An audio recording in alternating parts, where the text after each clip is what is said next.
Nu skal jeg vise dig et rigtig smart værktøj i Photoshop CS5.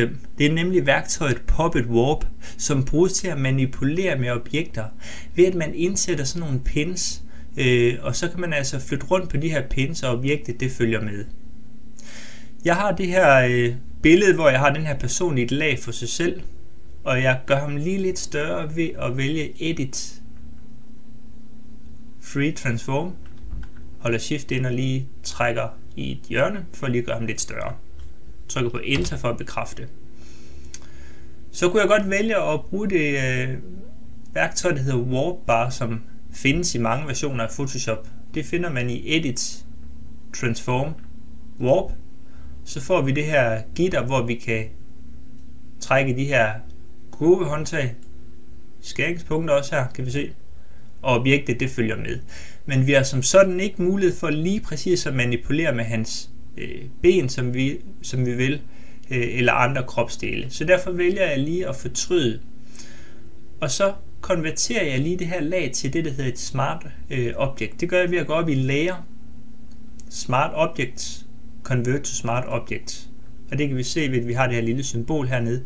Grunden til at gøre det er fordi så kan jeg senere lave om på mine ændringer, og jeg kan også fortryde, at jeg i det hele taget har brugt det her Puppet Warp tool, så jeg kommer tilbage til det oprindelige. Det kan jeg altså ikke, hvis jeg ikke har konverteret det til et Smart Object, så det vil jeg anbefale, at du gør. Så går vi over i Edit, Puppet Warp, og med den her nål, der kan vi indsætte nogle pins forskellige steder på kroppen. Og det er bare med at forsøge sig lidt frem.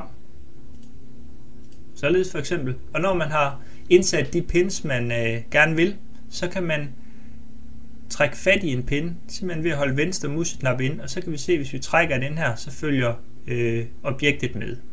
Rigtig, rigtig smart. Og det kan man altså gøre med alle, kan vi se.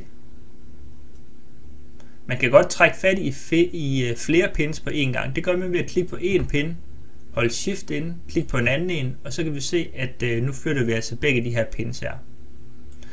Man kan også godt vælge at fjerne en pin. Det gør man ved at højreklikke, Delete pin, så kommer den tilbage til dens oprindelige position. Jeg indsætter lige en ny en. Lad os lige prøve at flytte det her ben lidt op ved lige at markere de her to. Således. Og så flytter jeg også lige den her arm lidt ned. Således. Jeg påstår ikke, at det her det ser naturligt ud, men lad os sige, at det skal være således her. Så kan vi se, at lige nu der ligger armen foran benet. Men hvis man nu gerne vil have armen bag ved benet, så kan man altså, når man har klikket på den her pin, så kan man heroppe i Pin Depth klikke på pilen nedad, så kommer den til at ligge bagved. Det betyder altså, at den kommer til at ligge et lag dybere, kan man sige. Så på den måde kan man altså bestemme rækkefølgen i dybden med de her pin depths. Når man er tilfreds med sine ændringer, så klikker man bare på fluebenet eller trykker på Enter. Således. Men det smarte ved, at vi lavede det til et Smart Object, det var, at for det første så kan vi vælge at slå vores ændringer helt fra. Det kan vi gøre ved at klikke på øjet her ved Smart Filter, så er vi tilbage ved vores oprindelige.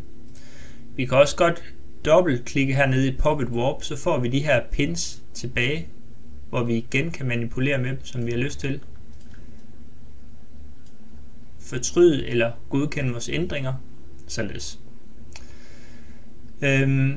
Det var altså Puppet Warp, og det kan også godt bruges på tekst for øvrigt. Lad os prøve at vælge vores tekstværktøj. Skrive lidt tekst. Således.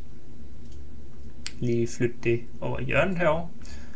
Og igen, vi skal lige konvertere det til et Smart Object, så vi senere kan lave ændringer. Igen, vi vælger Layer, Smart Object, Convert to Smart Object. Og så kan vi jo igen indsætte de her pins her ved Puppet Warp tool. Jeg kunne prøve at indsætte nogle pins her. Så kan vi se, hvis vi har markeret de her to pins og trækker i dem, så kan vi flytte rundt på dem, som vi har lyst til. Og vi kan jo indsætte alle dem, som vi lige har lyst til. Vi kan sågar rotere bogstaver, som vi kan se. Hvis vi bare klikker på en enkelt pin, så kan vi se, at vi kan flytte rundt på et bogstav. Og på den måde kan man jo få nogle sjove bogstaver ved hjælp af det her Puppet Warp Tool. Så det var altså nogle smagsprøver på, hvordan du bruger det nye Puppet Warp Tool i Photoshop CS5.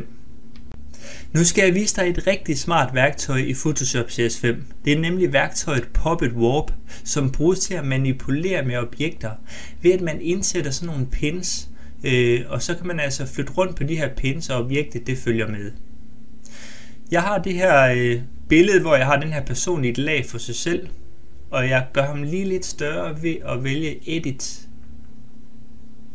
Free Transform, holder Shift ind og lige trækker i et hjørne, for at lige gøre ham lidt større. Trykker på Enter for at bekræfte. Så kunne jeg godt vælge at bruge det værktøj, der hedder Warp Bar, som findes i mange versioner af Photoshop. Det finder man i Edit, Transform, Warp. Så får vi det her gitter, hvor vi kan trække de her kurvehåndtag, skæringspunkter også her, kan vi se, og objektet det følger med. Men vi har som sådan ikke mulighed for lige præcis at manipulere med hans ben, som vi vil, eller andre kropsdele. Så derfor vælger